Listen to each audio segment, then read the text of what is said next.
शोकाभिरामं रणरंगधीरं राजीवनेत्रं रघुवंशनाथं कारुण्यरूपं करुणाकरन्तं श्रीरामचन्द्रं शरणं प्रपद्ये।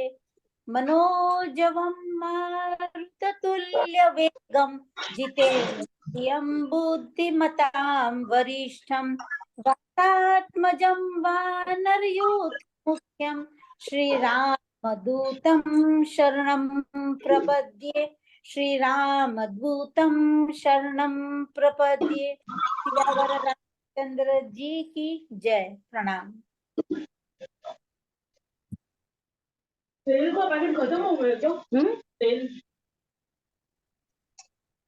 तेल है नहीं इसमें, देखो।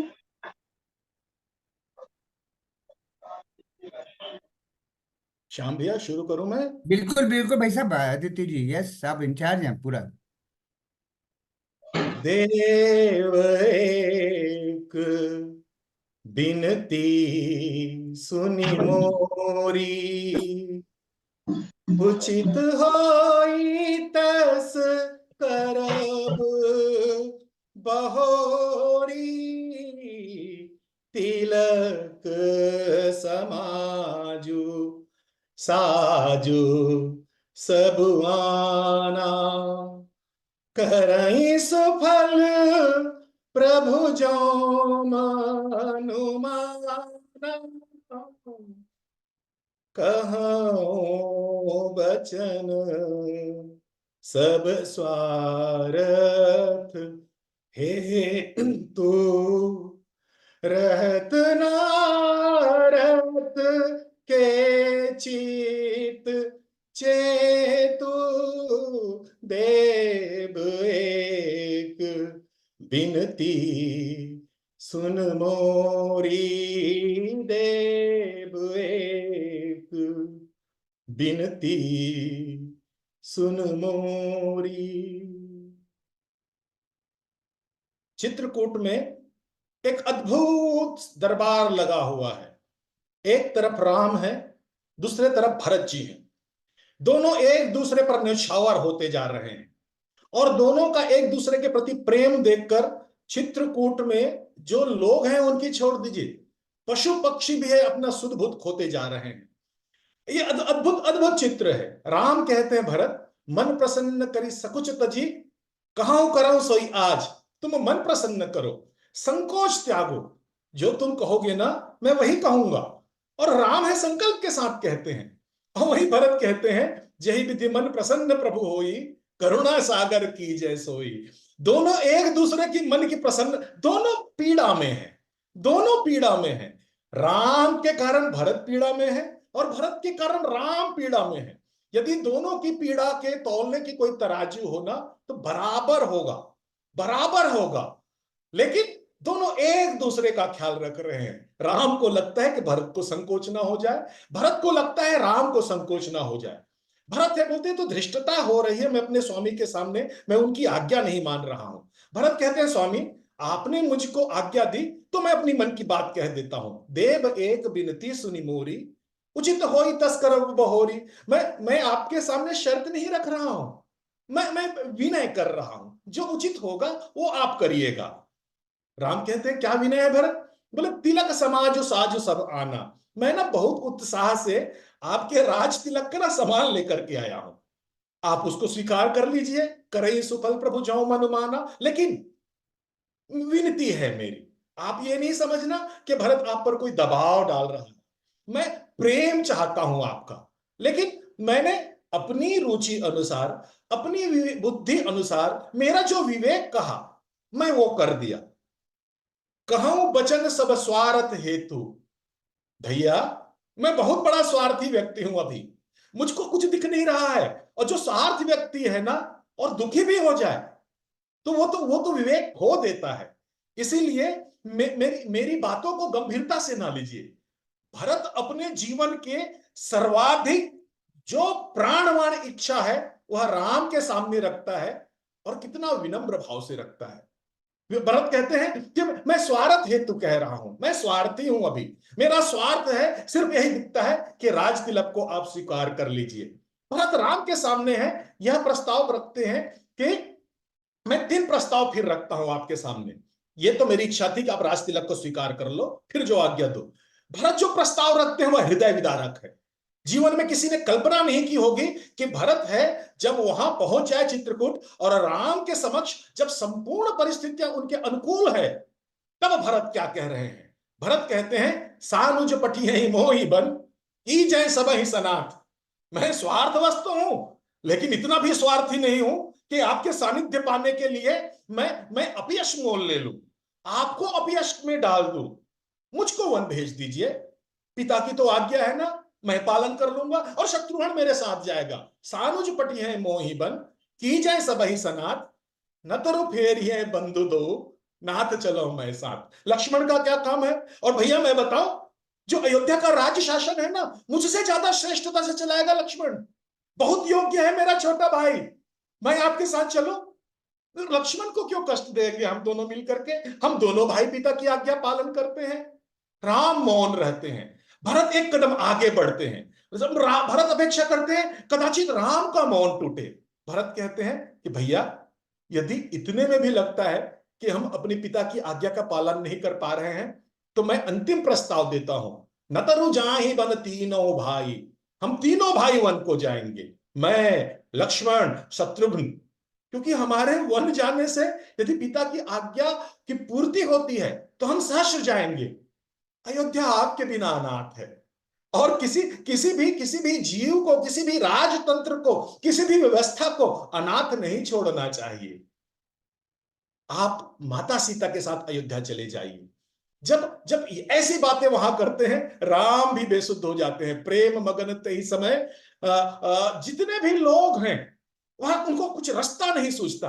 अचानक दूत आते हैं, खबर देते हैं कि महाराज जनक आए हैं। सबको ऐसा लगता है को कोई आश्रय मिल गया, क्योंकि महाराज जनक तो विदेह हैं और अभी पिता की भूमिका में है, क्योंकि महाराज दशरथ की मृत्यु हो चुकी है। सब लोग उनके स्वागत के लिए, अगवानी के लिए आगे बढ़ते हैं।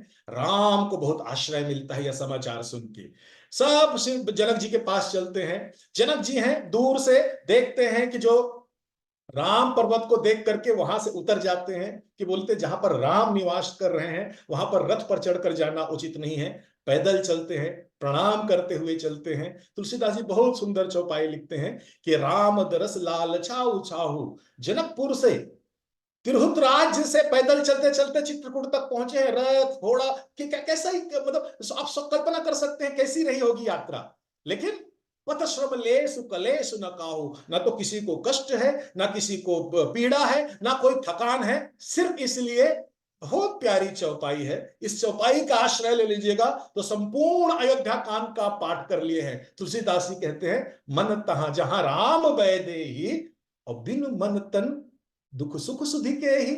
जहां मन है राम पर लग जाए तो मन ही नहीं है तो फिर सुख और दुख कौन सोचता है।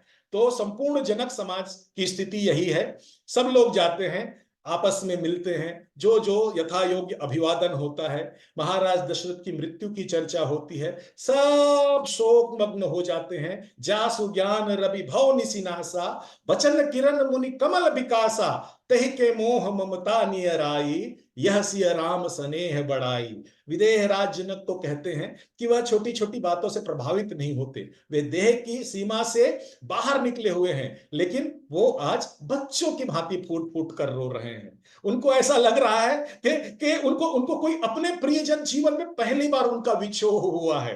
वो राम को देखते हैं, लक्ष्मण को देखते हैं, भरत और शत्रुघ्न के चेहरे को देखते हैं और महाराज दशरथ को पुनः स्मृति करते हैं। और वो अपने अपने जो मान मर्यादा प्रतिष्ठा सबको भूल गए हैं। महाराज जनक फूट फूट कर रोते हैं, फूट फूट कर रोते हैं। और महाराज जनक को रोते देखकर संपूर्ण समाज है मानो अश्रु के धार में डूबना उतराना शुरू कर दिए हैं। पशु खग मृगन किन्ह आहारू, उस दिन आदमियों को छोड़े प्रिय परिजन कर कौन विचारू। तुलसीदास लिखते हैं कि उस शोक में महाराज दशरथ की स्मृति में सब इतने डूब गए हैं कि पशु पक्षी भी है उस दिन उपवास रखते हैं, कोई अन्न जल नहीं ग्रहण करते। ऐसे उस दिन को जैसे तैसे बीतता है। शाम को महाराज जनक है वशिष्ठ जी के पास, राम जी के पास आ जाते हैं। महाराज जनक है भरत से नजरें चुराते रहते हैं, क्योंकि उनको जानकारी मिल गई थी। जब ये संपूर्ण घटना घटती है तो महाराज जनक अपने दूत भेजे रहते हैं अयोध्या में, जाइए क्या स्थिति है पता करके आइए। और वो दूत है, सब कुछ है, सारी जो स्थितियां हैं वह दूत है महाराज जनक को आकर के बताते हैं। उनके अनुसार ही महाराज जनक चित्रकूट आते हैं। वह अपनी नजरें बचाना चाहते हैं, भरत के सामने जाना नहीं चाहते। वह वशिष्ठ जी और राम जी के साथ समय बिताते हैं। शाम को यहाँ पर महारानी सुनैना है, वह माताओं के पास पहुंचती हैं, खबर देती हैं कि मैं तीनों माताओं से मिलना चाहती हूँ। तीनों माता है, बहुत बहुत अपराध बोध होता है उनको ऐसा लगता है कि मैं चिल्ला के बोल दूं नहीं, हम महारानी सुनैना से नहीं मिलना चाहते। लेकिन शिष्टाचार है, वह उनको ऐसे कहने से मना कर रहा है। माता कौशल्या है, बहुत मौन शब्द से कहती हैं कि महारानी को ले आइए। महारानी वहां पहुंचती हैं, कोई स्वागत नहीं, कोई सत्कार नहीं। महारानी कौशल्या है, उनको अगवानी के लिए मानो अश्रु भरे नेत्रों से देखती हैं, और देखने के बाद सब बैठ जाते हैं। एक दृश्य की कल्पना कीजिए, आप कुछ देर के लिए उस कुटिया में पहुंचिए जहां पर तीनों माताएं हैं, वैधव्य वेश धारण करे बैठी हुई हैं। कौशल्या माता, कैकेयी माता और सुमित्रा, और यहां पर सीता की मां सुनैना पहुंच गई हैं। आपस में इतना भारी वातावरण है, किसी के मन में, किसी के पास ये हिम्मत नहीं है कि उस शांत वातावरण को तोड़ पाए। कोई है वह सोच रहा है कि कोई बात शुरू करे तो मैं उसमें अपनी बात मिलाऊं। तुलसीदास जी बहुत सुंदर बात यहां पर लिखते हैं, पुलक शिथल तन बारी विलोचन और मही नख लिखन लगी सब सोचन। सब मन ही मन सोच रहे हैं और अपने पैर के अंगूठे से धरती पर कुछ लिख रहे हैं। कोई किसी में हिम्मत नहीं है कि वह चेहरा उठा करके देख पाए। माताएं सोचती हैं कि महारानी सुनैना की तरफ देखे, वो हमसे पूछे कि मैं इसीलिए बेटी को आपके घर दिया था, हम क्या उत्तर देंगे? हमारे पास तो कोई उत्तर नहीं है। और महारानी सुनैना सोचती है इनके तो रोम रोम में पीड़ा है, मेरे शब्द कहीं जाकर के उनके शरीर पे चुभ ना जाए, उनको और ज्यादा तकलीफ ना हो। वो अपने उस शब्दों को रोकती हैं, भले ही उनके शब्दों में मलहम है, भले ही उनके शब्दों में पीड़ा उपचार की संपूर्ण औषधियां शामिल हो, लेकिन महारानी सुनैना घबराती हैं। मैं और पाप नहीं ले सकती। इन विधाता ने, समय ने और परिस्थिति ने इनके साथ इतना अन्याय किया है, इनके रोम रोम में दर्द है, मेरे शब्द बाण कहीं चुभ ना जाए। और इस भय से सब लोग हैं आपस में बात नहीं कर पा रहे हैं। समय बीतता चला जा रहा है, वैसे भी रात्रि में ही पहुंचती है माता सुनैना। बोलते कौन तोड़ा इस शांत वातावरण को? महारानी सुनैना बोलती है कि मुझको ये जिम्मेदारी लेनी चाहिए। आप देखिए महारानी सुनैना कैसे बोल रही हैं। उनकी हिम्मत यह नहीं हुई कि माताओं की तरफ बात करें, अभिवादन करें, कैसी है पूछे, उनको बताए सब ठीक हो जाएगा, कोई सांत्वना दे, कोई सहानुभूति दे ना। महारानी सुनैना है अभी भी सर झुकाई हुई है। कल्पना कीजिए, नाक अपने पैर के अंगूठे से धरती को कुरेद रही हैं, और वह मानो आकाश की ओर देख करके बात करती हैं, अंतरिक्ष को संबोधित करके बात करती हैं। सिया मात कही विधि बुद्धि बाग की, कि विधाता की बुद्धि है बहुत टेढ़ी है। जो पय फेनी फोरी पबिटा की, दूध के जो फेन है उसको तोड़ने के लिए वज्र की टांकी का उपयोग किया है। वो तो सहज फूट सकता है, उसके लिए इतना प्रयास करने की आवश्यकता नहीं है। मानो संकेत कह रहे हैं कि महाराज दशरथ के मन में जो इच्छा है राम को राजा बनाने की, वो दूध की फेन के जैसे है, इतना कोई दृढ़ इच्छा नहीं है। महाराज दशरथ तो तुरंत कह देते हैं, अवश्य दूत में पटियों पाता, अई है बेग सुनत सोई पाता, और सुदिन सोज सब साद सजाई, देहु भरत कहूं राज बजाई। कह तुम देखते रहना कि सृष्टि में आज तक ऐसा कोई राज तिलक नहीं हुआ होगा, मैं भरत का वैसे राज तिलक करूंगा। 2 सेकंड में ही महाराज दशरथ हैं कैकेयी के प्रथम वचन को स्वीकार कर लेते हैं। महारानी सुनैना वहां इशारा करती है कि दूध के फेन को फोड़ने के लिए माता कैकेयी को यह सब करने की आवश्यकता नहीं थी। और महाराज दशरथ है, दूध है, उनकी इच्छा है, वह है फेन है, और जो दूध का पात्र, जो मटकी है, वह अयोध्या है। और उस दूध के फेन को फोड़ने के लिए यदि वज्र का टाकी उपयोग करेंगे तो क्या होगा? फेन तो इधर उधर हट जाए, टूटेगा तो मटकी ही। आज अयोध्या बिखर गई है, और अयोध्या बिखरी, दूध की मटकी बिखरा तो संपूर्ण दूध फैल जाएगा, और फैले हुए उस दूध को ना तो राम स्वीकार कर रहे हैं और नहीं भरत स्वीकार कर रहे हैं। संकेतों में बात करती हैं माता, संकेतों में बात करती हैं। फिर माता सुमित्रा है, जिम्मेदारी लेती हैं रघुवंश से। वो बोलती हैं कि महारानी सुनैना के प्रश्नों का तो जवाब देना पड़ेगा, नहीं तो वो तो अपराध है, वो तो धृष्टता है। सुनी सकोच सब कह देवी सुमित्रा, विधि गति बड़ी विपरीत विचित्रा। हाँ महारानी, आप सही कह रही हैं, ये जो ब्रह्मा है, विधि है, इसकी गति को कोई नहीं समझ सकता। ये जो सोच के परे है। मनुष्य की बात क्या करें, बड़े बड़े जो विवेकी पुरुष हैं, संत हैं, ऋषि हैं, मुनि हैं, वो भी विवश रहते हैं। दोनों की बातों को देख करके माता कौशल्या है, फिर आगे आती हैं। माता कौशल्या कहती, मैं इस अवसर को नहीं जाने दूंगी। मुझको यह जिम्मेदारी लेनी पड़ेगी घर के बड़े होने के कारण कि कुछ करेक्टिवनेस हो, यहां पर कुछ बातें ऐसी हो जो समाधान की हो। कौशल्या का दोष न काऊ। कौशल्या माता अभी भी किसी को नहीं दिख रही। अच्छा, आप कल्पना कीजिए, कोई भी माताएं किसी से नजरें नहीं मिला रही हैं, सब आपस में बात कर रही हैं। कौशल्या कहती हैं, कौशल्या का दोष न काहू। आप लोग बेवजह तो क्यों विधि को दोष दे रहे हैं? ब्रह्मा ने क्या बिगाड़ा है? कर्म विवश दुख सुख क्षति लाहु। जो लाभ हानि क्षति जो कुछ भी है, ये कर्म का है, हमारा कर्म है, ये वो हम भोग रहे हैं। माता कौशल्या जो आगे बात कहती है ना, वह बात बहुत मार्के की है, बहुत ध्यान से सुनिएगा। यहां पर रघुकुल की महारानियों का जो उज्जवल पक्ष आता है। लखनु राम सिया जाहु बन, फल परिणाम न पहुंच। राम लक्ष्मण सीता बन जाए, अच्छा परिणाम है, इसमें नुकसान किसी को नहीं है। अब अचानक सारी माताओं की जो नजरें उठ जाती है माता कौशल्या की तरफ। इससे पहले सब है धरती में नजरें गड़ाए बैठी रहती हैं, लेकिन जैसे ही माता कौशल्या कहती हैं, सबको आश्चर्य होता है। माता कौशल्या क्या कह रही हैं? राम की जननी है वो, राम को अपने कोख में पाल करके पैदा की है वो कहती है लखन राम सिया जाए बन, फल परिणाम न पहुंच। बोले नहीं। माता सुनैना कहती है कि कौशल्या जी, दीदी, आप ये कह रही हैं कि लखन राम सिया जाए बन, फल परिणाम न पहुंच। राम लक्ष्मण और सीता के वन जाने का कोई भी परिणाम बुरा नहीं है, तो ये कष्ट क्या है? पीड़ा कहां पर है? ये अबोलापन क्यों है? ये भारीपन क्यों है? माता कौशल्या कहती है, हाँ बताती हूं। और माता कौशल्या अब पहली बार नजरें मिलाती है सुनैना से। अब देखिएगा सुनैना की स्थिति क्या होती है अगली बातें सुन करके। माता कौशल्या कहती है, महारानी, लखन राम सिया जाए बन, फल परिणाम न पोच। लेकिन गहबर ही कह कौशला, मोहि भरत कर सोच। कैसे कहते हुए माता कौशल्या है, उसका हृदय भर आता है। मेरी चिंता भरत की है, राम की नहीं है, लक्ष्मण की नहीं है। क्योंकि भरतशील गुण विनय बढ़ाई, भायप भगति भरोस भलाई। कहत शारदा करमति हीचे, सागर सीत के जाय उलीचे। भारत बहुत भोला है, भरत साधु है। भरत के शील गुण, बड़प्पन, भाईपन, भक्ति, भरोसा और अच्छाई के वर्णन करने में ना महारानी सरस्वती की बुद्धि भी कह सकती है। और मैं कहने के लिए नहीं कह रही हूं। आगे माता कौशल्या कहती है कि मैंने आज तक कभी राम का सौगंध नहीं लिया। राम सबसे प्रिय है मुझको।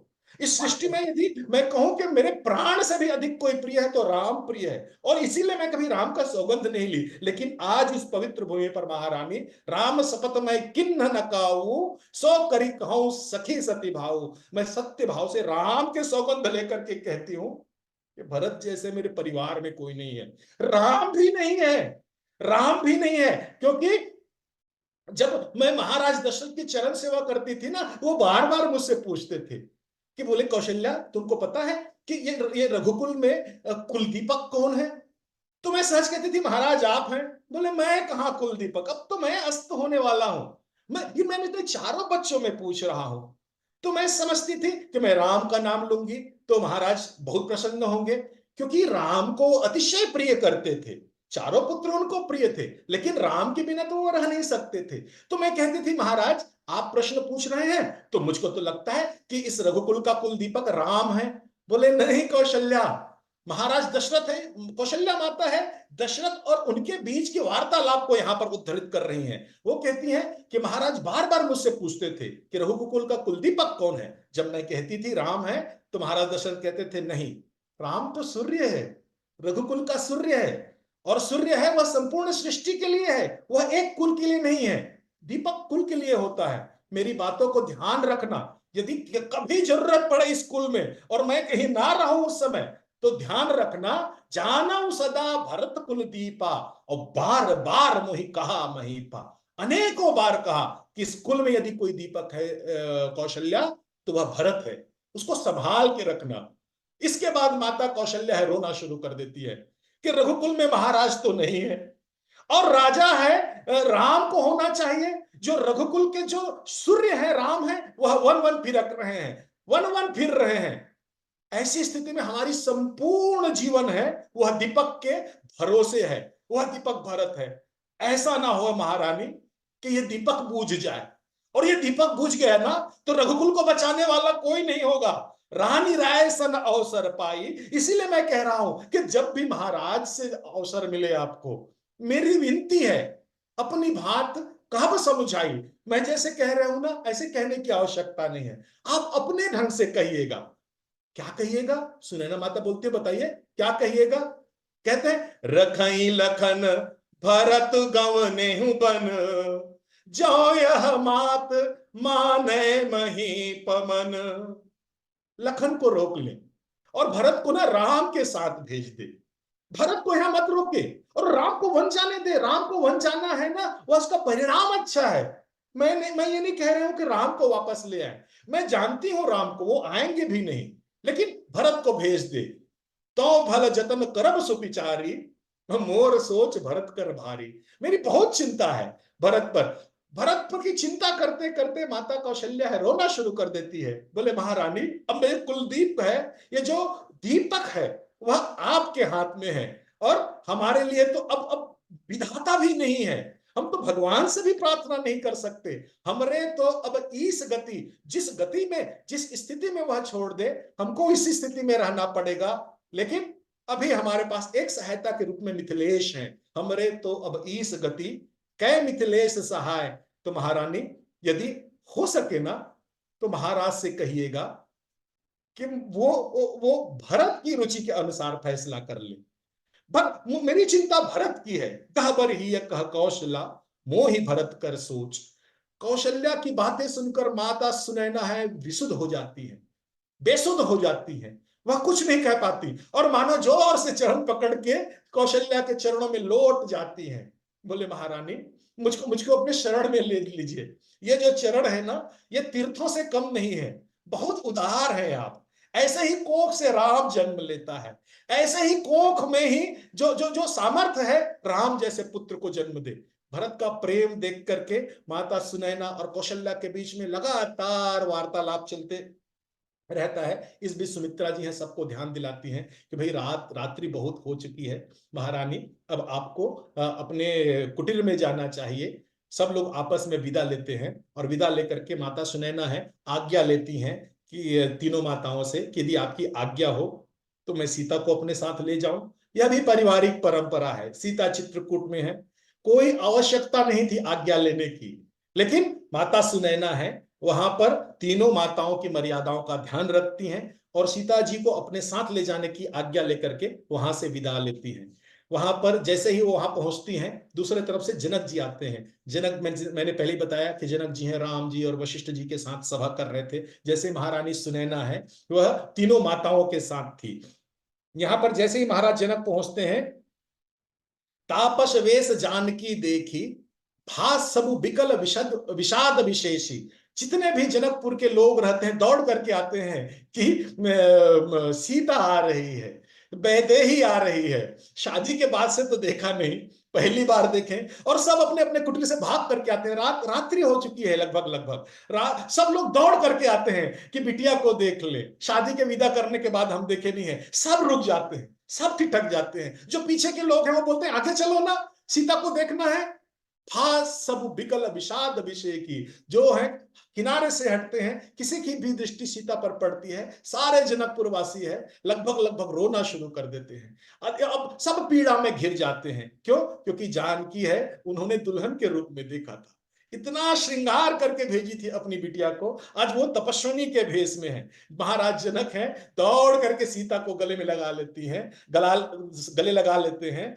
जनक जी जैसे ही सीता जी को गले लगाते हैं, तुलसीदास जी उनके लिए चौपाई लिखते हैं कि जनक जी को सीता पर गर्व होता है, सीता जी पर गर्व होता है। लिन्हलाई उर जनक जानकी, तापस बेस जनक सिय देखी, और भयं प्रेम परितोष विषेखी। भरत जनक जी के मन में प्रेम उपजता है, जनक जी के मन में परितोष होता है, संतोष होता है। जनक जी जैसे सारे पिता को होना चाहिए। अपनी बेटी को भेज दिए, उनके कर्मों में जो कुछ है उनको सहने की क्षमता है माता पिता के रूप में हमको देनी चाहिए, और कमजोरी नहीं बन जाए हम उसकी। महाराज जनक है, उनके मन में कोई दुख नहीं है, कोई पीड़ा नहीं है, कोई संताप नहीं है। जनकपुर वासियों के मन में संताप है, विषाद है, लेकिन तुलसीदास जी महाराज जनक की इस मन की स्थिति लिखते हैं कि भयं प्रेम परितोष विषय की, और बहुत गर्व से महाराज जनक है माता सीता को गले से लगा करके उनके तरफ देखते हुए कहते हैं कि पुत्री पवित्र किए कुल दो।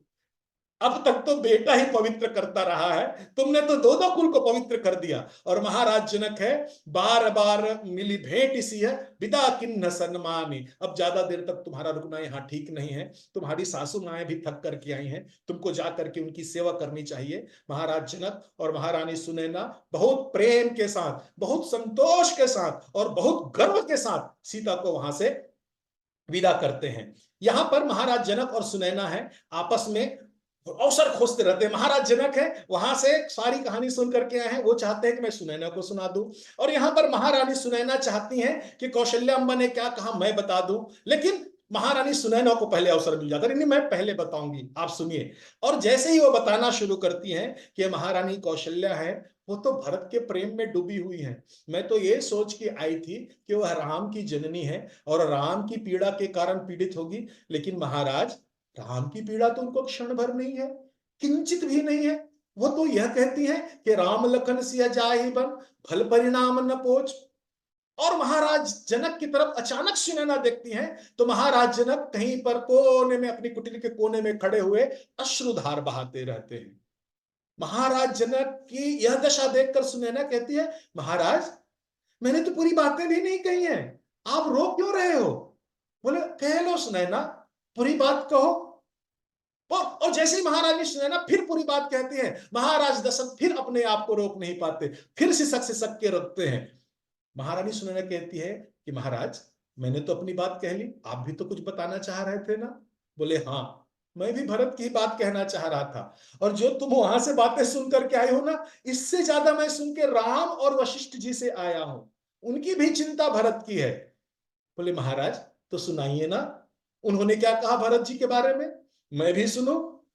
तो जैसे महाराज जनक हैं, तंद्रा टूटती है उनकी, और वह सुनैना जी की तरफ देखते हुए कहते हैं, फिर अब तुम सावधान होकर के बैठ जाओ, सावधान सुन सुमिख सुलोचनी।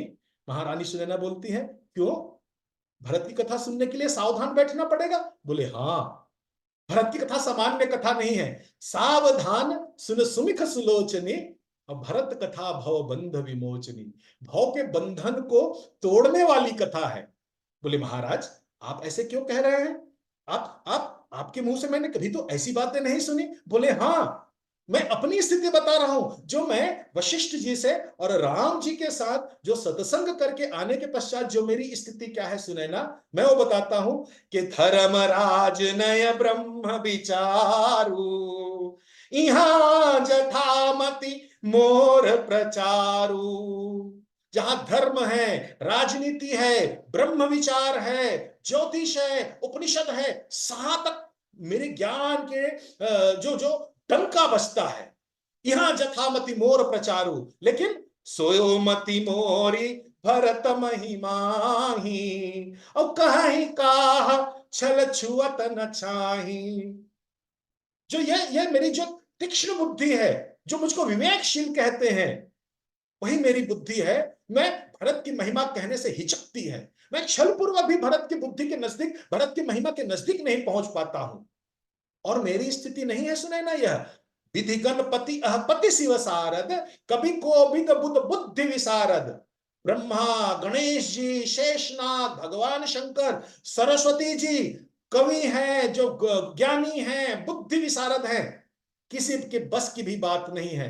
भरत है, भरत की गुणों की सीमा नहीं है। निरवधि गुण निरुपम पुरुष, भरत भरत सम जानी। भरत के गुणों की कोई अवधि नहीं है। भरत की उपमा भी किसी से नहीं दी जा सकती, वह निरुपम है।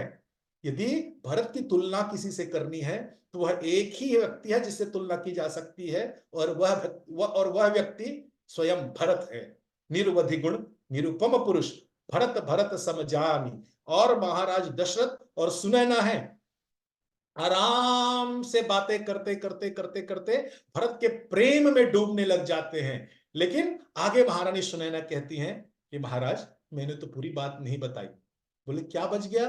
बोले महारानी कौशल्या ने विनती की है कि मैं आपसे कहूं कि बहु रही लखन भरत बन जाही, लक्ष्मण को रोक लो और भरत को वन जाने दें। सब कर भल सबके मन माही। सबकी इच्छा यही है, सब तीनों माताओं की इच्छा है। और माताओं ने कहा है कि सारे अयोध्यावासियों की यही इच्छा है कि यदि दो भाई को जाना है ना तो लखन को रोक ले और भरत को उनके साथ जाने दे। और महारानी ने तो यह संदेश आपके लिए भेजा है। मानो उन्होंने विनती की है, उनको शोभा नहीं देता कि हमसे विनती करें, लेकिन वह परिस्थिति के विवश थे महाराज। उन्होंने मुझसे कहा है कि महाराज आपसे विनती कर लें कि भरत को रोक ले, नहीं तो राम भरत के साथ यदि नहीं गए, उनको वापस आए तो भरत के साथ कुछ अनहोनी हो सकता है। और ऐसे कहते हुए बहुत जोर से रोना शुरू कर देती है महारानी सुनैना। महाराज जनक है, उनको गले से लगा लेते हैं और दोनों दंपत्ति हैं वो आपस में अपने जो प्रेम, भरत के प्रेम का जो समुद्र है उसमें डूबने से बचने का प्रयास करते हैं। महाराज जनक को लगता है कि सुनैना मुझे बचा लेगी, और महारानी सुनैना को लगता है कि महाराज जनक के समीप जाकर के मैं इस भरत के प्रेम सागर से बाहर निकल जाऊंगी। और महाराज जनक है, बिलखते हुए कहते हैं कि तुम सही कह रही हो, कौशल्या जी भी सही कह रही हैं, और मेरी भी यही इच्छा है, मैं ये करूं।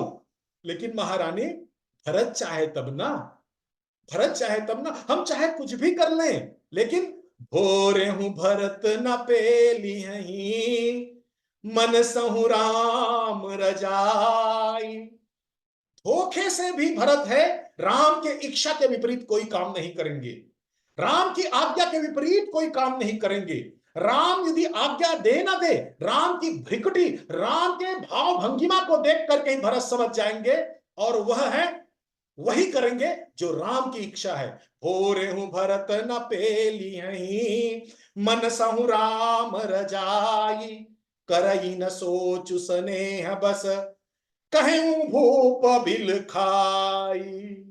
फिर महाराज जनक है, वह फूट फूट कर बिलख बिलख कर रोते हैं कि बोले मैं भी चाहता हूं कि राम और भरत है आपस में हमेशा के लिए एक हो जाए। मैं भी चाहता हूं, और मैं चाहता हूं, ऐसी बात नहीं है, वहां पर वशिष्ठ भी चाहते हैं। जो महाकौशल्या ने आपसे कही बात कि भरत को राम के साथ भेज दे या भरत की रुचि रख ले, वहां राम भी यही चाहते हैं, वहां वशिष्ठ भी यही चाहते हैं, हम सब चाहते हैं। लेकिन भरत क्या चाहते हैं ये कोई नहीं जानता, यह कोई नहीं जानता।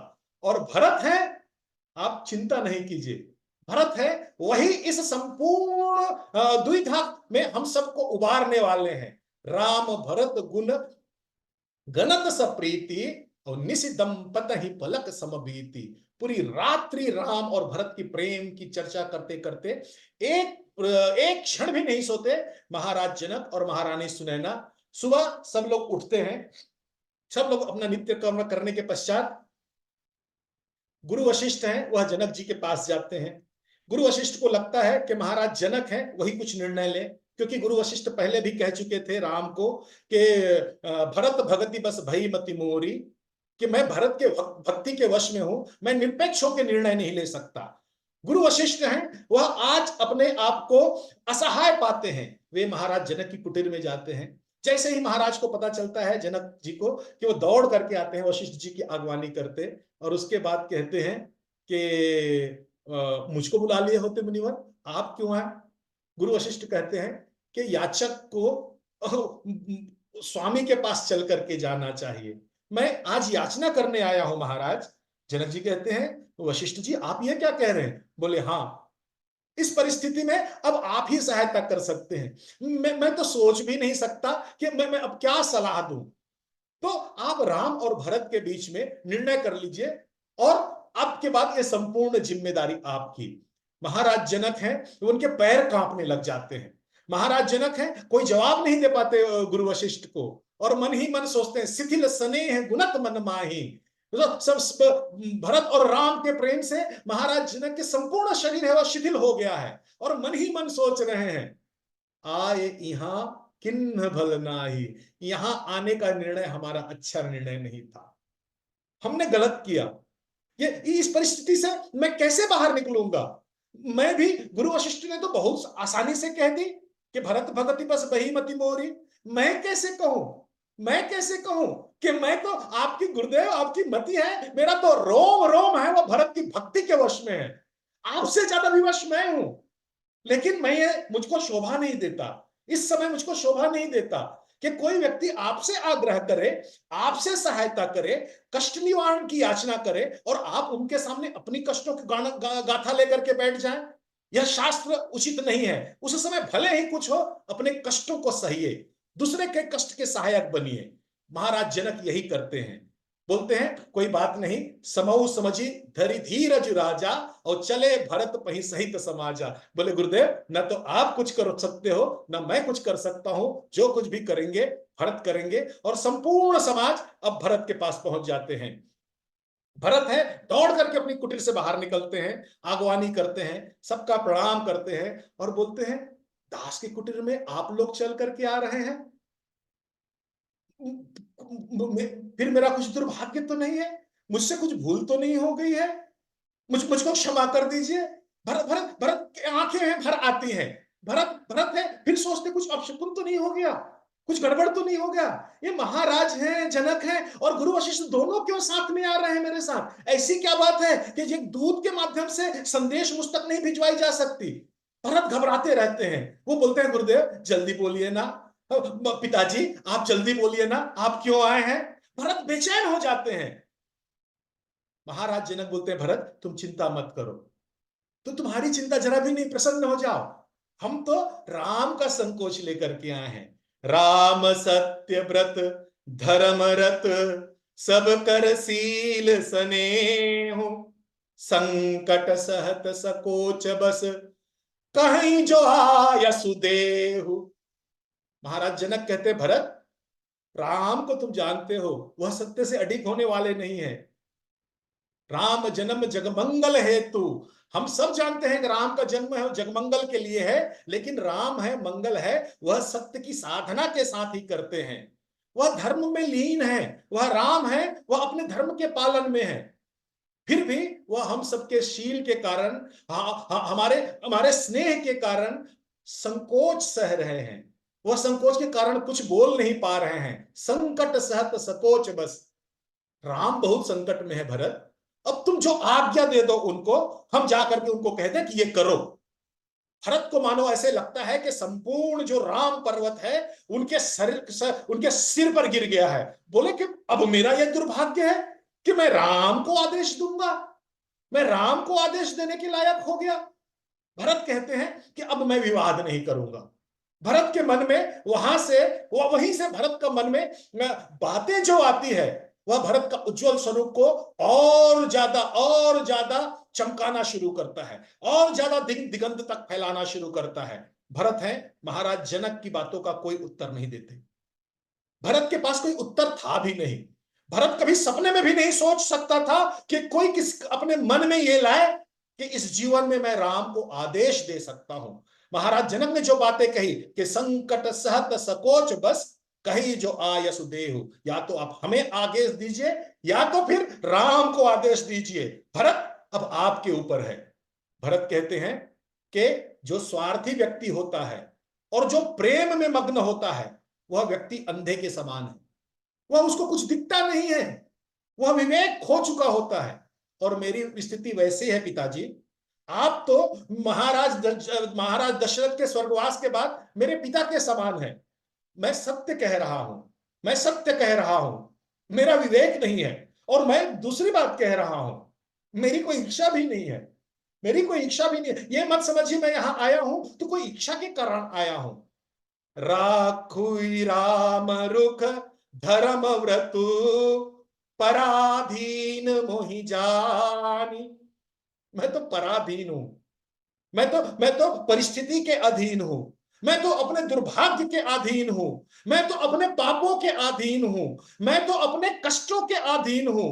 धिक्कार है मेरे जन्म को कि मैं राम के कष्टों के कारण बना हुआ हूं और मैं आप सबके आज्ञा के अधीन हूं। इतने पराधीन व्यक्ति से आप कहते हैं कि मैं कोई ज्ञान की बातें कहूं, मैं कोई आपको समाधान दूं। तो मैं आपसे विनती करता हूं, राखी राम रुख धर्म व्रत पराधीन मोहि जानी, सबके सम्मत सर्वहित करई प्रेम पहचानी। आप सबके प्रेम को जानते हैं, सबका हित क्या है आप जानते हैं। मेरी सहमति यही है कि आप राम की इच्छा के अनुरूप काम कीजिए, जैसे राम जी चाहते हैं मैं वही चाहता हूं। फेरी भरत मति करी निज माया, चारों तरफ हाहाकार मच जाता है। फिर सब देवता है, फिर सरस्वती के पास पहुंच जाती है कि माता ये तो गड़बड़ हो रहा है। महाराज जनक भी बेसुध हो रहे हैं, गुरु वशिष्ठ तो पहले से ही सरेंडर हो चुके हैं, और भरत है फिर अपनी उदारता से आज सबको और अपने भक्ति के वश में कर लिए हैं। अब तो बचना मुश्किल है, अब तो राम जी हैं, उनको कोई रोक नहीं सकता अयोध्या जाने से। देवताओं के मन में संपूर्ण विश्वास हो जाता है कि भरत के वश में जाकर के भरत के प्रेम और भक्ति के साथ राम बंधे सीधे अयोध्या चले जाएंगे। वह दौड़ के जाकर के भगवती सरस्वती के चरणों में गिर जाती हैं। राम के वनवास के समय आप ही तो सहायता बनी थी माँ, काम अधूरा हुआ है, पूरा कर दीजिए। बोले क्या करना है? फेरी भरत मति करी निज माया। अब भरत की मति फेर दीजिए। भरत की मति ऐसे फेरिए कि वो राम को कहते आप बन जा। भगवती सरस्वती मुस्कुराती हैं, बोलते हैं विधि हरिहर माया बड़ भारी और सो न भरत मति सकई निहारी। जो ब्रह्मा विष्णु महेश हैं ये माया की रचना करते हैं, उनकी हिम्मत नहीं है कि वो भरत की बुद्धि की तरफ देख पा सके।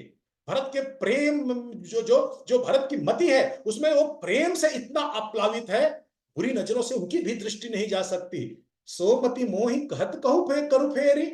तुम मुझसे कहते हो कि सोमति मोहि कहत करू भोरी, मैं उनको बावला बना दूं, मैं उनकी बुद्धि फोड़ दूं? ना रे बाबा ना, ये मेरे बस की बात नहीं है। और कहती है मैं यदि प्रयास भी करूंगा ना तो भरत हृदय सिया राम निवासु। तुम चिंता मत करो, भरत के हृदय में राम और सीता का निवास है। वह कुछ ऐसा काम नहीं करेंगे जिसमें तुम्हारा अहित हो। अस कही सारद गई विधि लोका। भगवती सरस्वती है, देवताओं से अपना पीछा छुड़ाती हैं और भरत और राम के बीच में स्वयं नहीं पड़ना चाहती। हर सामर्थ्यवान व्यक्ति सृष्टि में जो है, चाहे वह ज्ञान से हो, चाहे विवेक से हो, चाहे धर्म की मर्यादा जानता हो, जो अपने अपने जीवन में बड़े बड़े समस्याओं का समाधान करने का अहंकार, अभिमान, स्वाभिमान, हर्ष लिया हो, वह भरत और राम के प्रेम से बचना चाहते हैं। प्रेम का समुद्र इतना गहरा है, एक छोर में राम खड़े हैं, दूसरे छोर में भरत खड़े हैं, और दोनों उस समुद्र के जो अथाह जल राशि है उसको समेटने का प्रयास ही नहीं करते। आज सरस्वती भी है, देवताओं से के बीच से अपना पीछा छुड़ा करके निकल जाती है। सब लोग सभा में आ जाते हैं। भरत जी हैं, गुरु वशिष्ठ और महाराज जनक के पीछे पीछे चलते आते हैं अपने कुटीर से। जहां राम है वहां पर फिर यह आखिरी सभा है। सबको लगता है कि अब निर्णय हो जाना चाहिए।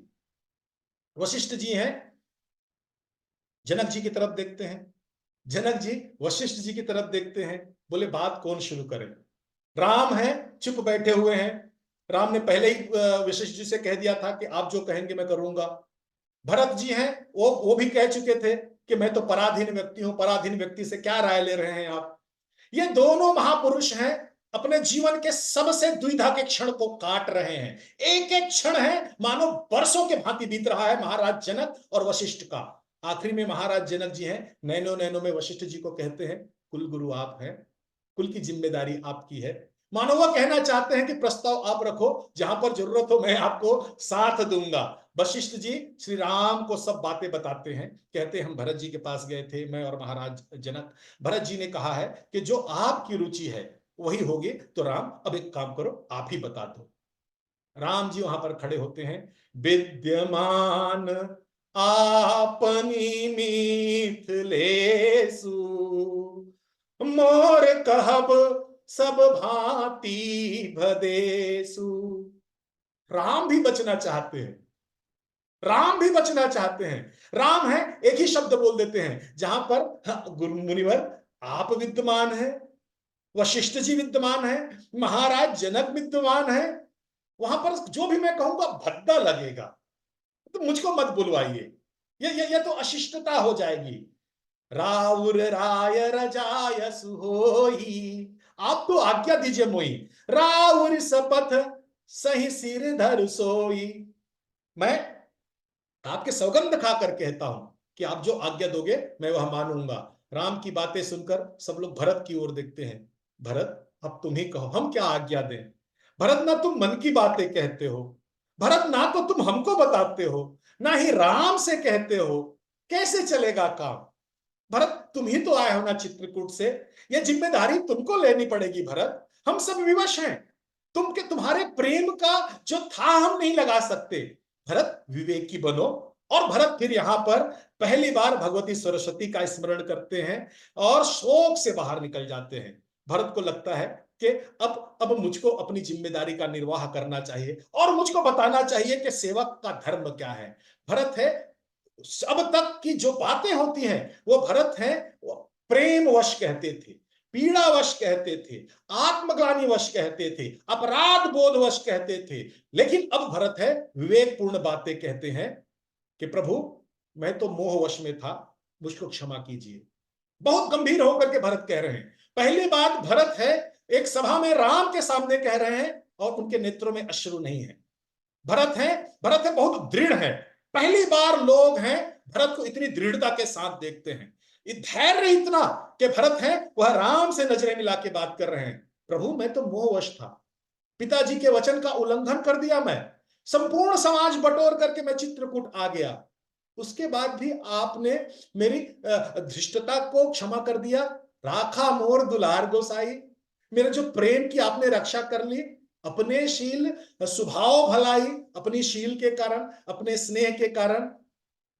मैं कहता हूं भैया जो संकल्प होता है, बार बार कहते हैं ना भरत तुम्हारा क्या संकल्प है?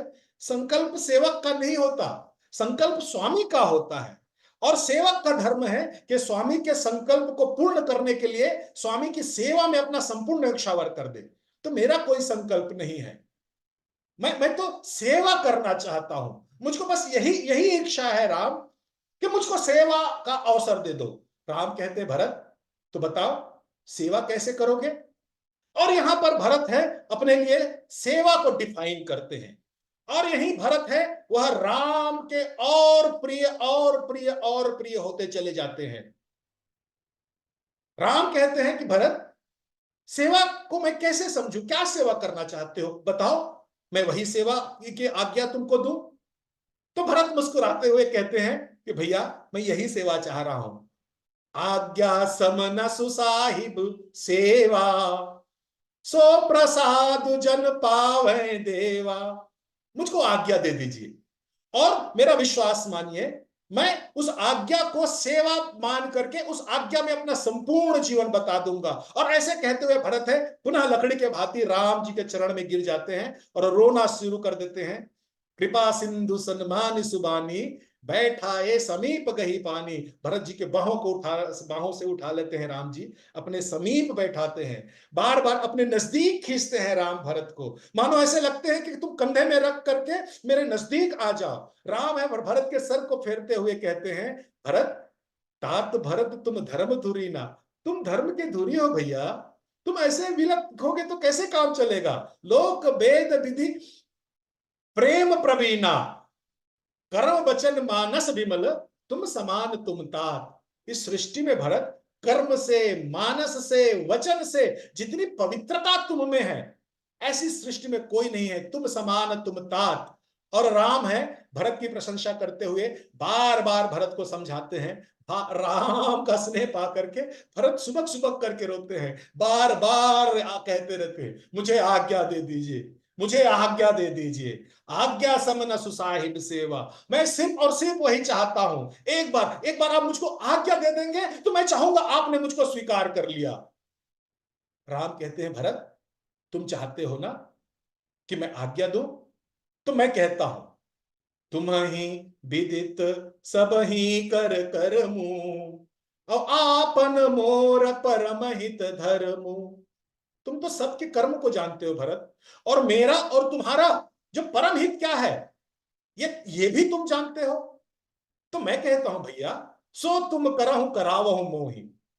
तो जो जो तुम्हारा और मेरा हित है तुम बहुत अच्छे से जानते हो, मुझसे बार बार मत कहलाओ, तुम वही करो। और मैं तुमसे अपेक्षा करता हूं भरत, मैं याचना करता हूं भैया, मुझसे भी वही कराओ जिसमें तुम्हारा भी हित हो और मेरा भी हित हो। तात तरनि कुल पालक हो, इस रघुकुल का पालक बनना है भरत तुमको। बहुत बड़ी जिम्मेदारी है, बहुत बड़ी जिम्मेदारी है ये। तुमको तुमको राजकुमार राज सिंहासन की बात नहीं है, राजा तो मैं बन जाऊंगा। तुम्हारी यही इच्छा है ना राजा बनना, चलो मैं बन गया, तुम्हारी शर्त मान लिया। लेकिन फिर भी भरत, ये जो रघुकुल का पालक है ना, इसको ये क्षमता तुम्हारे अंदर है। मैं राजतंत्र को संभाल सकता हूं, रघुकुल को मैं नहीं संभाल सकता। सो तुम करहु करावहु मोहि, और तात तरन कुल पालक होई, और सो बिचारी सही संकट भारी। इसीलिए भैया मुझको बहुत तकलीफ हो रही भरत, मैं कहना नहीं चाहता, लेकिन तुम मुझको विवश कर दिए हो ना, तो मैं इसलिए कह रहा हूं। सो बिचारी, तुम ऐसा विचार कर लो कि इस कुल की आवश्यकता भरत है, रघुकुल को आज भरत की आवश्यकता है। इसीलिए करहु प्रजा परिवार सुखारी, तुम प्रजा और परिवार को सुख करो। राम जो आगे बात कहते हैं वह सबको अंडरलाइन कर लेना चाहिए। राम कहते हैं, भरत तुम नहीं थे जब अयोध्या में विपत्ति आई ना, तुम नहीं थे। इस अयोध्या में ऐसा एक भी व्यक्ति नहीं था भरत वनवास के समय जिन्होंने मेरी पीड़ा नहीं बांटी हुई हो। बांटी विपत्ति सभी मोहि भाई, सबने मेरी विपत्ति बांट ली, थोड़ा थोड़ा थोड़ा विपत्ति। और तुमने मुझको देखा है ना, मैं प्रसन्न हूं यहां पर, मैं पीड़ा में नहीं हूं। तुमको लगता था ना मैं कष्ट में नहीं हूं। क्यों भरत मालूम है? क्योंकि अयोध्या वासियों ने, माताओं ने, गुरु ने, प्रजा ने, मंत्री ने, सचिव ने, सबने अपने मेरे हिस्से का कुछ विपत्तियां बांट ली है। भरत तुम नहीं थे, अब तुम्हारी बारी है। राम पर जो विपत्ति है ना भरत, तुम्हारे हिस्से का भी रखा है। तुम चाहते हो ना भरत मैं तुमसे कुछ दूं, तुम चाहते हो ना भरत मैं तुमसे कुछ कहूं, मैं विपत्ति बांटना चाहता हूं भरत। भैया जो अच्छा भाई होता है ना, तो भाई पर संकट आए तो वज्र भी आए तो अपने हाथों से रोक लेता है, अपना सीना तान के खड़ा हो जाता है। भरत मुझ पर विपत्ति आई है, आज मेरे सामने आ जाओ, मेरी विपत्ति बांट लो भरत। और ये विपत्ति है ना भरत, मेरी विपत्ति बस नहीं है, हमारे कुल में है भैया, और इस विपत्ति को तुम ही बांट सकते हो। मुझ में भी सामर्थ्य नहीं है, ले चलो मुझको अयोध्या, मैं जाने को तैयार हूं। तुम राजा बनाना चाहते हो मुझको, ये कुल डूब जाएगा, यश चला जाएगा, हम कहीं के नहीं रहेंगे। सो तुम कराओ करावो मोहि, तुम्हें विदित सब ही कर कर्मो, आपन मोर परम हित धर्मो। तुमको पता है भरत, गंभीर बनो, जिम्मेदारी बड़ी है।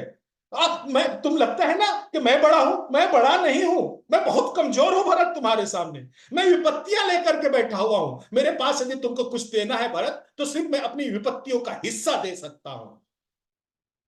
शिथिल समाज स्नेह समाधि, मानो समाज में जितने भी लोग हैं वह समाधि में चले जाते हैं। देखी दशा चुप सारध साधि, सरस्वती भी है, वह चुप मौन हो जाती है, किसी की हिम्मत नहीं होती। पहली बार राम अपने जीवन में अपनी पीड़ा और अपनी विपत्तियों का वर्णन भरत से कहते हैं, भरत मेरी रक्षा कर लो भरत। भाई है ना, भाई है, जीवन में अपने भाई पर आने वाली विपत्तियों के लिए ढाल के समान सामने खड़ा हो जाता है। मैं तुमसे अपेक्षा करता हूं कि राम की विपत्ति हर लो। भरत खड़े होते हैं, भरत है वह मुस्कुराना शुरू कर देते हैं, मानो भरत चाहते हैं कि राम की पीड़ा कुछ कम हो, राम के अंदर धैर्य हो। और भरत है भरत है राम की तरफ देख करके हाथ जोड़ करके कहते हैं, सो अवलंब देव मोहि देई, सो अवलंब देव मोहि देई। अब मुझको आधार दे दो। भैया आपने बहुत बड़ी जिम्मेदारी मुझको दे दी है, तो बिना आधार के मैं ये जिम्मेदारी नहीं निभा सकता। राम फिर सोचते भरत क्या मांग रहे हैं। बोले भरत क्या चाहिए बोलो। अवधि पारो पावं जेहि सेई, सो अवलंब देव मोहि देई। भरत आंख बंद कर लेते हैं, बोलते हैं राम मुझको 14 वर्ष का यह विरह है काटने के लिए कोई अवलंब दे दो, कोई आधार दे दो, अब मैं अयोध्या जाने को तैयार हूं। भरत वहां पर घोषणा कर देते हैं। संपूर्ण परिस्थितियां भरत के अनुकूल है, हर व्यक्ति है भरत के सामने सरेंडर है। भरत है संकल्प लेकर के आते हैं कि मुझको राम को राजा बनाना है, पूरी तैयारियों के साथ राज तिलक के समान लेकर के आते हैं। और संपूर्ण परिस्थिति होने के बाद भरत है राम के संकल्प में अपना संकल्प मिला लेते हैं और कहते हैं अवधि पारु पावों जही सही, ये जो समय में काट सकूं इसके लिए मुझको अवलंब दे दीजिए। भरत है फिर देखते हैं, भरत की बात को सुनकर के सब फिर है बेसुध हो जाते हैं। भरत सबको फिर संभालते हैं। राम के कहने के बाद भरत है वाकई बड़ा हो जाता है। राम के सामने भरत है अब यहां बड़े हो जाते हैं। भरत है सबकी पीड़ा को, सबके संकोच को हरने लग जाते हैं। भरत है अब छोटे भाई जैसे बात करते हैं। राम से कहते भैया मेरी 2 इच्छा है। राम बोलते बताओ बताओ क्या इच्छा है। और अब भरत के चेहरा है ना वो वैसा ही चेहरा है जैसे राम है जब खेल के मैदान में भरत को देखते थे। राम को बहुत अच्छा लगता है। भरत है मानो भरत अपनी संपूर्ण पीड़ा को अपने अंदर इतना गहरे तक लेकर के जाता है, कोई नहीं समझ पाते। भरत इतने प्रसन्न दिखाई दे कोशिश करते हैं। राज तिलक के लिए जल लाया हूं भैया, इसके लिए क्या आज्ञा बताइए। अब तो राजा नहीं बन रहे हो आप, तो मैं इसको लेके अयोध्या तो नहीं जाऊंगा, अब बताइए इसकी क्या आज्ञा है। तो महाराज वो जनक जी हैं, वशिष्ठ जी हैं, वो देखते हैं ये दोनों भाई तो ऐसे कर रहे हैं जैसे बचपन में चले गए हैं। तो फिर उनके बाद राम जी कहते हैं कि अत्रि ऋषि बैठे हुए हैं, ये इस लोक के स्वामी हैं, चित्रकूट के स्वामी हैं। भरत उनसे आज्ञा ले लो और वो जैसे कहे वैसे कहो। आप सब जानते हैं चित्रकूट के आसपास, मैं तो इतना सौभाग्यशाली नहीं हूं, वहां गया हूं, कभी अवसर मिले तो मैं जाऊंगा। भरत कूप है, ऐसे कहते हैं कि भरत जी ने उसी कूप में उस जल को स्थापित किया। फिर भरत जी कहते हैं कि भैया मैं यहां पर आया हूं, फिर कब आऊं पता नहीं, मैं चित्रकूट देखना चाहता हूं। भरत ये सब कहते हुए मानो राम को हल्का करना चाहते हैं। राम को कहते हैं कि आप आराम से रहिए, अब भरत की चिंता मत कीजिए। तो राम उनको आज्ञा देते हैं। भरत अपने सेना के साथ, अपने समाज के साथ 4 दिन तक घूमते हैं चित्रकूट की यात्रा करने के बाद, चित्रकूट के भ्रमण करने के बाद फिर सब सभा इकट्ठा हो जाती है। ये आखिरी सभा संविदा के लिए गुरु नृप भरत सभा अवलोकी और सकचि राम फिर अवनि बिलोकी। राम है फिर धरती की ओर देखना शुरू कर देते हैं कि अब मैं भरत को किस मुंह से जाने के लिए कहूंगा। वहां पर सब लोग आकर के बैठे रहते हैं कि भाई कोई तो कहे, अब कैसे जाने की बात कहें। मोही लगी सहु सबहि संतापु। फिर भरत अपनी जिम्मेदारी लेती है कि सभी लोग से मेरी प्रार्थना है कि मुझे क्षमा करें, मेरे कारण आप सबको कष्ट हुआ। यदि मैं चित्रकूट नहीं आता तो आप सबको यहाँ पर आकर के कष्ट नहीं सहना पड़ता। बहुत भांति दुख पावा आपू, आप सब लोगों ने बहुत प्रकार से कष्ट पाया, मुझको क्षमा कर दीजिए। अब गोसाई मोहि देव रजाई सेवम अवधि अवधि भर जाई। अब राम जी मुझको आज्ञा दे दीजिए। अब आज्ञा कुछ नहीं, मैं 14 वर्ष आपके विरह में रह करके आपकी प्रतीक्षा करता रहूं। ऐसा करके भरत जी हैं राम जी की तरफ करुणा दृष्टि से देखना शुरू कर देते हैं, कातर दृष्टि से देखना शुरू कर देते हैं। राम को बहुत संकोच होता है, बोलते हैं भरत कि तुम बार बार अवलंब मांगते हो।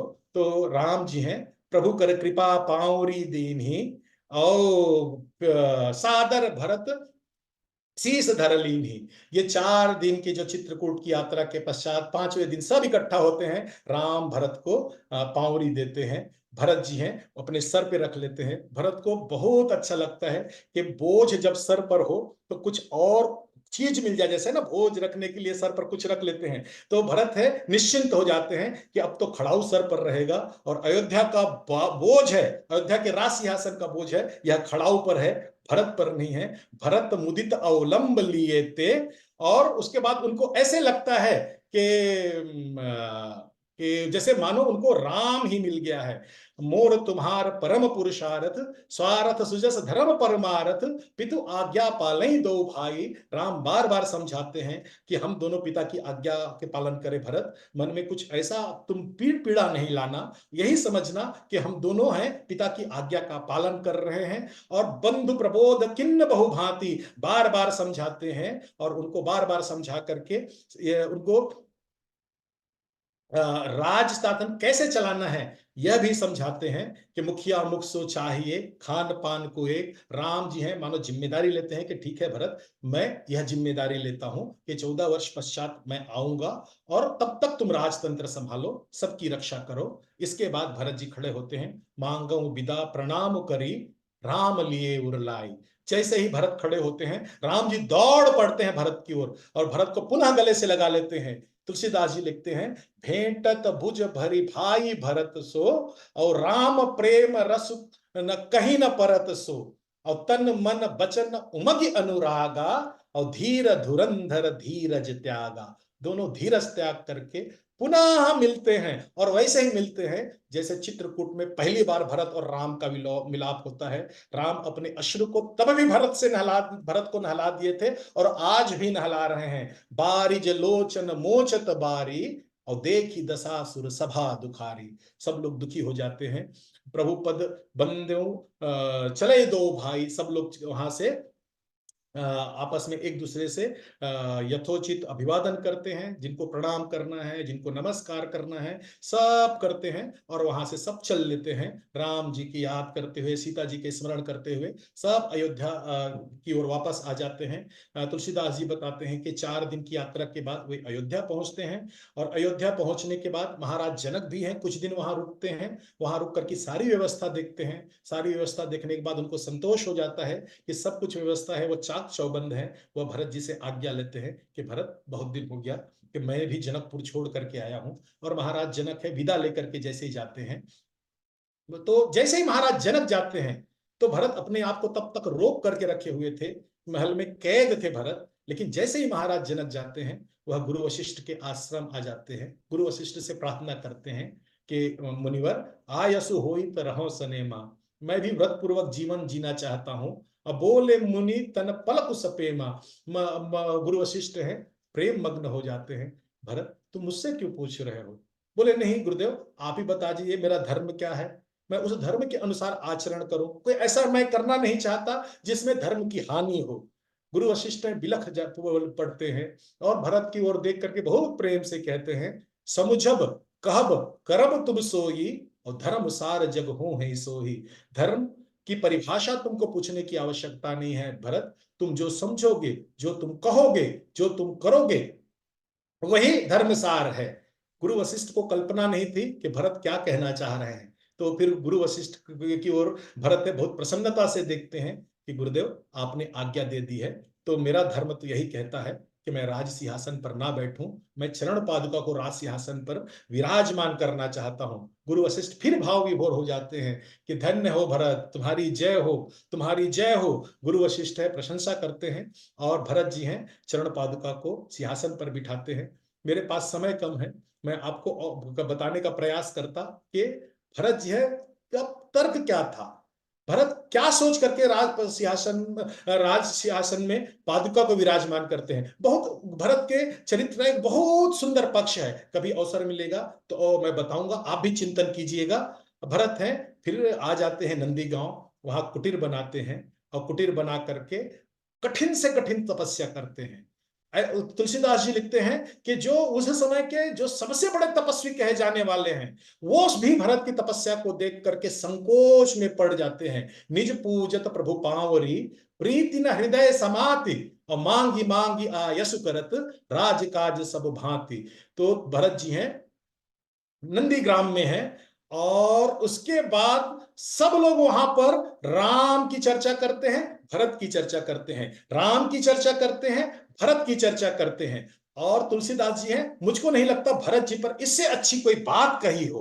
मुझको सबसे प्रिय है तुलसी बाबा, इसी नाम पर मुझको सबसे बहुत प्रिय है कि वो मेरे भरत के लिए ये बात कहते हैं कि लखन राम सिय कानन बसहि। बहुत ध्यान से सुनिएगा ये बात। बोलते हैं कि लक्ष्मण जी हैं, राम है और सीता जी हैं, वह वन में है और वन में तपस्या कर रहे हैं। और यहां भरत भवन बस तप तन कसही, राम लक्ष्मण सीता है वन में तपस्या कर रहे हैं और भरत है वह भवन में रह करके तपस्या कर रहे हैं। और दो दिश समझी कहत सब लोगों, और दोनों दिशा की तपस्या को देखते हैं राम लक्ष्मण और भरत, राम लक्ष्मण और सीता और भरत जी, इन दोनों दिशा में जो तपस्याएं हो रही हैं, इन दोनों को तपस्या को देख करके कहते हैं कि सब विधि भरत सराहन जोगु। यदि तपस्या की श्रेष्ठता को मापने के जितने भी मापदंड हैं जो विधि ने बना करके रखा हुआ है, जो श्रेष्ठ पुरुष कहते हैं, हर दृष्टि से भरत की जो तपस्या है राम लक्ष्मण और सीता की तपस्या से श्रेष्ठ है। लखन राम सिय कानन बसहि, और भरत भवन बस तप तन कसहि, और दो दिस समझ कहें सब लोगु, और सब विधि भरत सराहन जोगु।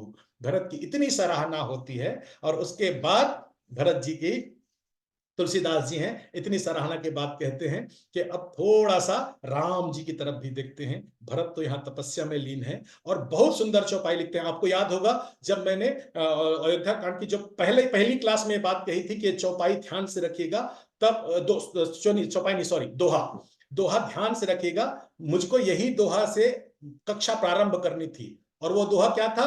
राम लखन सीता सहित सोहत परन निकेत, अजिमि बासौ बस अमरपुर सची जयंत समेत। ये दोहा से मैंने अपनी पहली कक्षा प्रारंभ की थी। तो वहां तुलसीदास लिखते हैं कि राम लक्ष्मण और सीता जी हैं, चित्रकूट के पर्ण कुटीर में शोभायमान है। उनकी शोभा ऐसे लग रही है जैसे अमरपुर में, स्वर्ग में इंद्र हैं, उनकी पत्नी सची और उनके बेटे जयंत हैं, शोभा प्राप्त कर रहे हैं। तो राम की तुलना वह इंद्र से, माता सीता की तुलना शची से और लक्ष्मण जी की तुलना जयंत से करते हैं। आज भरत जब राम के समीप पहुंच जाते हैं मन से, तब तुलसीदास जी हैं राम का चित्रण करते हैं। फिर वही दोहा है लगभग, और तुलसीदास जी है उपमा बदल देते हैं। वह लिखते हैं सानुजसीय समेत प्रभु राजत परण कुटीर, और भगति ज्ञान वैराग्य जनु सोहत धरे शरीर। जब राम के जीवन में भरत नहीं थे तो राम इंद्र थे, सीता है वह शची थी, लक्ष्मण है वह जयंत थे। लेकिन जैसे ही राम के जीवन में भरत का प्रवेश होता है, भरत के प्रेम का प्रवेश होता है, तो राम है ज्ञान, सीता है भक्ति और लक्ष्मण जी वैराग्य हो जाते हैं। ये गुण है। इंद्र है, शची है, जयंत है, यह संज्ञा है, यह मिटने वाले हैं। लेकिन ज्ञान भक्ति वैराग्य कभी मिटने वाले नहीं है। तो भरत की जो भक्ति है वह राम को अमर कर देते हैं, वह को ज्ञान के रूप में, भक्ति के रूप में, वैराग्य के रूप में। और तुलसीदास जी हैं, इसीलिए अयोध्या कांड की जो फलश्रुति है वो भरत जी को समर्पित करते हैं। आप ध्यान दीजिएगा, पूज्यपाद रामकिंकर जी महाराज इस ओर इशारा करते हैं कि राम कथा के जितने भी रामायण के जो 7 कांड है, तो हर के अंतिम जो दोहा है वह फलश्रुति है, किस कांड को पढ़ने से क्या लाभ है। और हर कांड में श्री राम जी के गुणों का वर्णन है। सिर्फ और सिर्फ अयोध्या कांड है जहां पर भरत की चर्चा की जाती है। वैसे सुंदर कांड भी है जहां पर हनुमान जी की चर्चा होती है, लेकिन सुंदरकांड का जो अंतिम दोहा है वह भी राम को समर्पित है, वह भी राम को समर्पित है। सकल सुमंगल रघुनायक गुणगान, सादर सुनहि जे तरहि भव, सिंधु बिना जल जान। तो सुंदरकांड भी है जो हनुमान जी पर समर्पित है, उसकी भी फलश्रुति राम को समर्पित करते हैं तुलसीदास जी। लेकिन तुलसीदास जी यहां भरत भाव पर इतने डूब जाते हैं कि बोले नहीं, अयोध्या कांड राम को नहीं भरत को समर्पित है। और अयोध्या कांड के अंतिम दोहा तुलसीदास जी लिखते हैं कि भरत चरित करुनेम, तुलसी जे सादर सुनहि, सिया राम पद प्रेम अवस होई भव रस बिरति। आप इसी से समझ सकते हैं कि गोस्वामी तुलसीदास जी का भरत के प्रति क्या प्रेम रहा होगा। वह राम से दूर जाना पसंद करते हैं, लेकिन भरत से दूर नहीं। भरत हमारे लिए कहाँ उपयोगी है, यह मैं बताता हूं आपको। हमारे जीवन में भी हम जीव हैं, हमसे भी अपराध होना स्वाभाविक है, हमसे गलतियां होना स्वाभाविक है। आप बच नहीं सकते, आप कितना भी सत्संग कर ले, विश्वामित्र से श्रेष्ठ हो जाएंगे। अपनी तपस्या के चरम पर रह करके भी वो अधोगति को प्राप्त कर लेते हैं। आप हमसे गलतियां होंगी। और बिंदु जी महाराज की बहुत प्यारा भजन है, वो अपने ईश्वर को कहते हैं, काम हमारा है कि पाप कर ले, तुम्हारा है कि पाप हर लो, तुम भले अपने वादे से मुकर जाओ, अपने वादे पे हम तो चलेंगे। तो यह भक्त का स्वाभिमान है। गलतियां हमसे होंगी, अपराध हमसे होंगी, पाप हम करेंगे, हम चाह करके भी बच नहीं सकते। लेकिन इससे यदि मुक्ति चाहिए, पाप करने के बाद भी, अपराध करने के बाद भी यदि जीवन में धन्यता चाहिए, तो भरत भाव चाहिए। और भरत हमें 3 सूत्र देते हैं। स्वीकार, यदि मेरे जीवन में कुछ कष्ट है, उसका कारण मैं हूं, सबसे पहले यह स्वीकार कीजिए। भरत के जीवन में कष्ट तब तक और ज्यादा घनीभूत थे जब तक वह कैकेयी को दोष देते थे। लेकिन जैसे ही भरत ने कहा मोह समान को पाप निवासु, तो भरत के जीवन में वह पीड़ा से मुक्ति के सारे रास्ते खुलने शुरू हो गए। दूसरा, पश्चाताप, गलती स्वीकार करने तक सीमित नहीं है। आई एम सॉरी इतना पर्याप्त नहीं है, पश्चाताप कीजिए, अपराध बोध मन में लाइए, मुझसे गलती क्यों हो गई, मैं तो बच सकता था ना, मैं बच सकती थी ना, इस परिस्थितियों को टाल सकता था ना। अपने मन में पश्चाताप लाइए बार बार। और पश्चाताप पर्याप्त नहीं है, पश्चाताप के बाद प्रायश्चित कीजिए। भरत है, अयोध्या में स्वीकार करते हैं अपनी गलती, अंश मात्र भी हो, मैं कैकेयी का पुत्र हूं, यही दोष है मेरा, स्वीकार करते हैं। भरत की जो अयोध्या से चित्रकूट की यात्रा है, वह पश्चाताप की यात्रा है, और प्रायश्चित है वह अयोध्या में आकर के करते हैं। हम यदि अपने जीवन में देखें, हम ये तीनों क्रम को ले आए, तो हमारे जीवन में भी भरत जैसी श्रेष्ठता सहज रूप से आनी है। हमारे जीवन में हम सामान्य मनुष्य जैसे रहते हैं, तो अयस्क जैसे होते हैं, हमें अशुद्धियां रहेंगी, अयस्क में बहुत सारी अशुद्धियां हैं। लेकिन जैसे ही हम अपनी गलतियों को स्वीकार करके पश्चाताप करते हैं, तो हम सोना जैसे तपना शुरू हो जाते हैं, और प्रायश्चित से हम कुंदन बन जाते हैं। और यही नर से नारायण की यात्रा है, यही है धूर्त से श्रेष्ठता की यात्रा है। प्रायश्चित से अपराध भी है वह यश में बदल जाता है। मुझको स्मरण हो रहा है कि जब राम के सम्मुख, राम है वह अहल्या के सम्मुख जाते हैं, तो मालूम है अहल्या किसका स्मरण करती हैं? आप तो सब रामायण के प्रेमी हैं, आप सब जानते होंगे। अहल्या अपने यश को स्मरण नहीं करती हैं। अहल्या है अपने गुणों, अहल्या बहुत गुणवती थी, बहुत विदुषी थी, लेकिन वह स्मरण क्या करती हैं? वह अपने अपराध को स्मरण करती हैं। मुनि श्राप जो दीन्हा अति भल कीन्हा, परम अनुग्रह मैं माना, देख्यो भरी लोचन हरि भव मोचन, यही लाभ शंकर माना। अहल्या राम से कहती है, राम मैं तो अपराधन होकर के भी श्रेष्ठ बन गई, मैं तो अपने पतिदेव के प्रति आभारी हूं, उन्होंने श्राप देकर के कृतार्थ किया है मुझको। मुनि श्राप जो दीन्हा अति फल कीन्हा, परम अनुग्रह मैं माना। राम सामने खड़े हैं, अहल्या है राम का अनुग्रह नहीं मानती, राम का धन्यवाद नहीं करती, वह अपने पति गौतम ऋषि को धन्यवाद करती है कि हे देव, अच्छा किया तुमने मुझे श्राप दे दिया। भगवान शंकर हैं, कैलाश के विषम परिस्थिति में दिन रात तपस्या करके जिस सुख की याचना करते हैं, वह सुख मेरे सामने है। देखे भरी लोचन हरि भव मोचन, यही लाभ शंकर माना।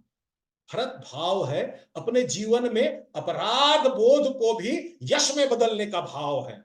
तो भरत को अपने जीवन में लाइए, जो जीवन में न्यूनता है उसको स्वीकार कीजिए। भगवान शंकर भी है, इसीलिए है महादेव है, क्योंकि सारे जितने दुनिया में अमंगल कहे जाते हैं उनको उन्होंने आभूषण बना लिया है। जीवन के कमियों से भागिए नहीं, जीवन के कमियों को स्वीकार कीजिए, और कमियों को स्वीकार करके राम का आश्रय लीजिए। भरत राम का आश्रय लेते हैं। मैं बार बार कहता हूं इस संदर्भ में, राम कौन है?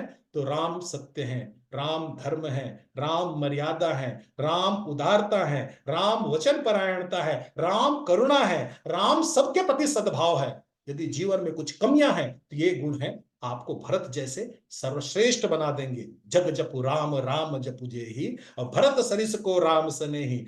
मैं अंतिम अपने कुछ वाक्य में पहुंचा हुआ हूं, और वह वाक्य है माता कैकेयी के प्रति। जैसे अहल्या है अपने श्राप को याद करती हैं, अपने इस अंतिम कक्षा के जो अंतिम वक्तव्य है, मैं माता कैकेयी को समर्पित करता हूं कि मां, यदि आप नहीं होती तो भरत भाव में डूबने का अवसर हमको नहीं मिलता। राम को कृपा सिंधु कौन बनाते, राम को करुणा निधि कौन बनाते। मेरा मन बार बार जैसे अहल्या का मन कर रहा था, मुनि श्राप जो दीन्हा अति भल कीन्हा, परम अनुग्रह मैं माना। मैं अपनी संपूर्ण अनुग्रह है, संपूर्ण धन्यवाद है, संपूर्ण कृतज्ञता है, अब राम और भरत जी के छोड़ करके माता कैकेयी के चरणों में समर्पित करता हूं। उनको बारंबार प्रणाम करता हूं। कौशल्या जी से किसी ने कहा कि आप भरत को इतना प्रेम करते हैं, कैकेयी के प्रति आपके मन में दोष नहीं है, कैकेयी के प्रति मन में आपके मन में क्लेश नहीं है? तो माता कौशल्या कहती हैं, बिल्कुल नहीं, कैकेयी में दोष नहीं हो सकता। जिसके कोख से भरत जन्म ले, जिसके कोख से भरत जैसे महात्मा पैदा ले, वह माता कभी भी उनकी माता को कभी कलुषित नहीं कहना चाहिए। कैकेयी श्रेष्ठा हैं, और इन्हीं श्रेष्ठता के साथ मैं रघुकुल के जो पारिवारिक परंपरा है उनको प्रणाम करता हूं। आप सबके प्रति आभार, आप सबको शुभकामनाएं। आपके परिवार में भी रघुकुल के जो नीति है, रघुकुल की जो परिस्थिति है, रघुकुल की जो मन स्थिति है, यदि आप गुजर रहे हो तो एक दूसरे के प्रेम के सहारे आप भी अपने जीवन है, अपने परिवार को संपन्न बनाइए। और मुझको इतना मौका देने के लिए बार बार 4-4 हफ्ते तक मैं आपके साथ रहा हूं। आज मैंने ओम जी से विशेष प्रार्थना की थी कि मुझको 15 मिनट का ज्यादा समय दीजिएगा कि मैं अपनी कुछ बात अयोध्या कांड के विषय में कहूं, तो उनकी अनुमति से मैंने इस समय सीमा का उल्लंघन किया है, तो मुझको क्षमा कीजिएगा। पुनः आप सबसे प्रार्थना कि यदि मुझसे कुछ भूल हो गई होगी, क्योंकि भरत के भाव में जहां मिथिलेश हैं, जहां सरस्वती जी हैं, जहां गुरु वशिष्ठ हैं, वह अपना विवेक खो देते हैं, वहां अपनी अपनी बुद्धि खो देते हैं। तो मैं तो बहुत सहज व्यक्ति हूं, मुझसे कुछ भूल हो गई होगी तो आप सब श्रेष्ठ हैं, मुझको माफ कीजिएगा। मेरी बातों को बहुत उसी भाव से सुनिए कि ज्यों बालक कर तोतली बाता, सुनहि मुदित मन पितु और माता। जो भी है रामचरितमानस है, उनको संदर्भ ग्रंथ के रूप में यदि कहीं पर आपको मेरी बातों में बेमेल बात लगे तो रामचरितमानस को मानिएगा। अंतिम मेरे जो कृतज्ञता है साधु संतों के प्रति है, मेरे माता पिता के प्रति है। मेरी इसमें कुछ भी भूमिका नहीं है, कुछ स्वाध्याय है और कुछ सत्संग है। संतन कस जे कछ सुने हो, सब ही सुनाय हो तो ही। मुझको जो समय मिला है सत्संग करने का, स्वाध्याय करने का, जो कुछ भी मुझको मिला है वह सब आपके सामने रख दिया। मेरी श्रेष्ठता कुछ भी नहीं है, इसीलिए प्रशंसा मेरी नहीं है, उन साधु संतों की है, मेरे माता पिता की है, जिन्होंने मुझको इस राममय वातावरण में परवरिश दिया। पुनः श्री रामचरित भवन के प्रति कृतज्ञता। इस जो मानस रामचरित मानस के डिप्लोमा के जितने भी विद्यार्थी हैं उनको शुभकामनाएं मेरी।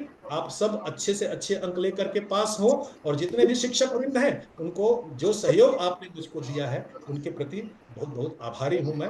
और मैं आप सबसे पुनः जुड़ने के लिए भविष्य में अवसर खोजता रहूंगा। तब तक के लिए जय श्री राम, जय भरत जी।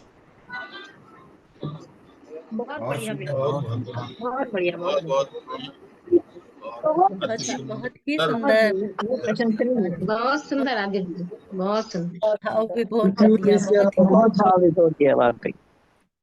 भाव अद्भुत प्रणीत। व्याख्या, अद्भुत व्याख्या, बहुत निशब्द हो बहुत गए, धन्यवाद। कुछ नहीं कहा ये जा तो नाम सकता। तत्व गुण है।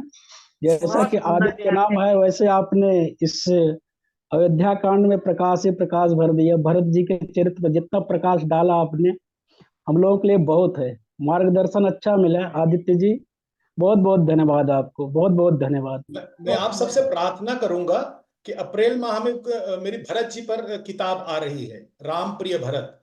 तो भरत के व्यक्तिगत गुणों पर है वह, तो आप लोग अवश्य पढ़ेगा। इसलिए नहीं मैं लिखा हूं, इसलिए मैंने कहा कि मेरी कोई उसमें भूमिका नहीं है, क्योंकि भरत जी तो ऐसे हैं, आपके तारीफ में जिस वक्त सब कुछ कह गया, मुझसे मन कहने लगा बाकी बहुत कुछ रह गया। तो सब कुछ कहने के बाद भी ऐसा लगता है बहुत कुछ बचा हुआ है। तो आप लोग पढ़िए भरत जी को, बहुत प्रिय पात्र हैं वो, बहुत प्रिय पात्र हैं। एक जब राम से श्रेष्ठ कोई पात्र यदि रामचरितमानस में है तो भरत हैं, और ये राम स्वयं कहते हैं, मैं नहीं कह रहा हूं, तुलसी बाबा नहीं कह रहे हैं। बहुत बहुत धन्यवाद। जरूर हम लोग उसको ध्यान देंगे। आप यदि आपके स्तुति कुछ प्रश्न हो तो पूछ सकते हैं। यहाँ पर बहुत सारे विद्वान लोग बैठे हैं, वो उनका समाधान कर सकते हैं। अमित जी हमने रेज किया हुआ है हाथ, आप पूछिए कुछ प्रश्न है तो। चलिए, तो मेरे ख्याल से समाप्ति के श्लोक पढ़ लीजिए, कौन करेगा मैं करती हूँ। प्लीज। एक प्रश्न था नमस्कार जी। हाँ, ओम सर्वेषां स्वस्तिर्भवतु, सर्वेषां शांतिर्भवतु, सर्वेषां पूर्णं भवतु, सर्वेषां मंगलं भवतु, सर्वे भवन्ति सुखिनः, सर्वे सन्तु निरामया, सर्वे भद्राणि पश्यन्तु, मा कश्चित् दुःख भाग् भवेत्। ओम अस्तो मा सद्गमय, तमसो मा ज्योतिर्गमय, मृत्योर्मा अमृतम गमय। ओम शांति शांति शांति।